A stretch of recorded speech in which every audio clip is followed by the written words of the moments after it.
60,000 na for 2 years yung binayad ko. Bakit yung fund value ko 26,000 pa lang? Hello, good morning. VUL is a misunderstood product and I'm here to make you understand this product better. Let's start with the premium or yung magkano ba yung babayaran mo every single year in order for you to be insured with this amount of insurance. So let's put example, medyo bata pa. So that's 30,000 worth of premium in a single year. How much ba yung charges? Example, around 20,000 pesos. And you will be left with around 10,000 pesos, 10,400 maybe, because it's 4%. So what happened here is you paid for 30,000 pesos, ginamit ng insurance company yung 20,000 to set up your 1 million insurance. And then may supli ka pang 10,000 pesos which is invested doon sa kung ano mang pinili mo na investments. Now, 4% is not a constant, it's not a minimum, it's not also a maximum. So, it's just here so that meron tayong idea kung magkano ba yung pera natin at 4%. Of course, if it's gonna be greater than 4%, then the fund value will be greater than what we have illustrated here. So, your death benefit is just the sum of 1 million pesos and the fund value. So, I'm just gonna put here 1M plus FV or ito. Now, next year comes and you're going to pay again 30,000 pesos. Your charges might be lower, so let's put here 15,000 pesos. And your fund value will be around 26, maybe 400,000 pesos. 1M plus FV.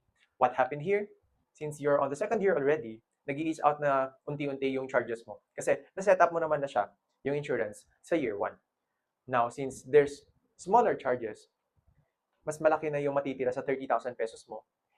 And 30,000 minus 15,000 pesos is 15 more thousand pesos na iniligay natin doon sa fund value. Next.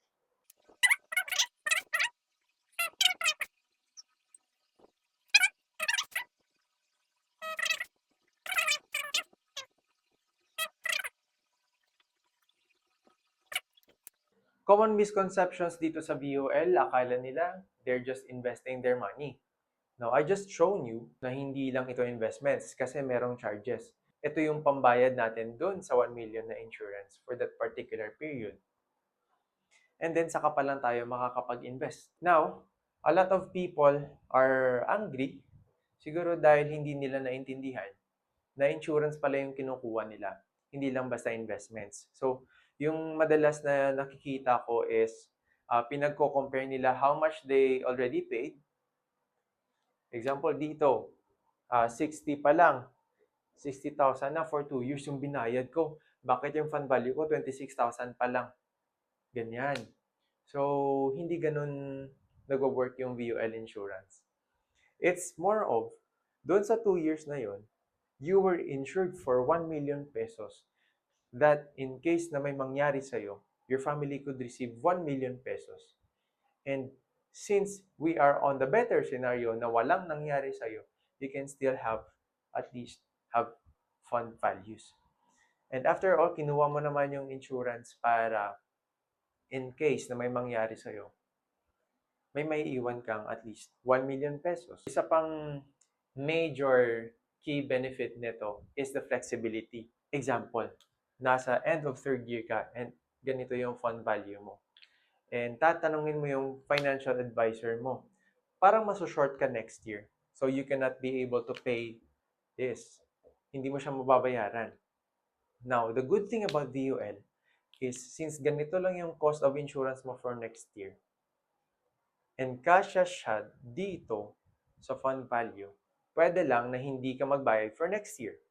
Kasi kasya naman yung 6,000 doon sa 48,000.